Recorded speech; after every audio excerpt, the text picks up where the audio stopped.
ठाकुर जी को सुदामा इतने प्रिय क्यों लगते हैं? तो कहते हैं जब भगवान सांदीपनि गुरुकुल आ गए तो एक तो व्रज छोड़ के आए, एक रात मथुरा में रुके हैं, उसके तुरंत अगले दिन सांदीपनि गुरुकुल पढ़ने चले गए। वहां ठाकुर जी इतना रोते हैं व्रज की याद करके, व्रजवासियों की याद करके। सबको तो लगता था कि कृष्ण अपने घर को याद करते हैं, पर सुदामा जी एकमात्र ऐसे थे, ठाकुर जी के पास बैठते, ठाकुर जी का सर अपनी गोद में रख के पूछते, लाला तू काय को रोवे, कौन की याद आवे?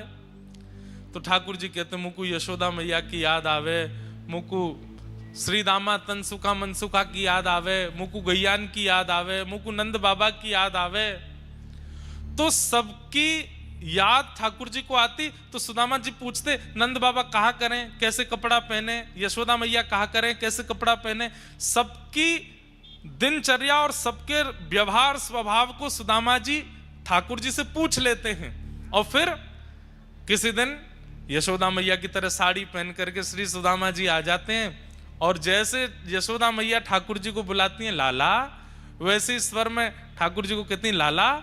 ठाकुर जी देख करके चौंक जाते हैं, मैया मैया तू यहां आ गई। दौड़ करके सुदामा जी को अंक में भर लेते हैं। तो सुदामा जी को अंक में भरते ही उनको, अरे मैया तो, अच्छा सुदामा तू है, लाला तो को ब्रजवासी की याद आवे, मैं रोज एक ब्रजवासी बन के आऊंगा, तो कुछ सुख दे करूंगा। काउदना ठाकुर जी सीदामा बनिया में, काउदना मधुमंगल बनिया में, काउदना नंद बाबा को रूप धारण कर लें, काउदना गैया बन जा में। और वहां सांदीपनि गुरुकुल में ठाकुर जी प्रत्येक दिन एक ब्रजवासी का अनुभव सुदामा जी से कर लेते हैं, और ठाकुर जी का मन लग जाता है। सुदामा जी कहते हैं, मुझको सुदामा बोले, आज मोकू तू मधुमंगल ही बोले गो। और ठाकुर जी मधुमंगल के साथ जैसा व्यवहार ब्रज में करते हैं, वैसा ही सुदामा जी के साथ करते हैं। आज मुकु तू मैया ही बोलेगो, तो जैसा मैया के साथ ठाकुर जी रहते हैं ना, जिद्दी, हठी, परेशान करने वाले, वैसे ही यशोदा की तरह सुदामा जी के साथ लीला करते हैं ठाकुर जी।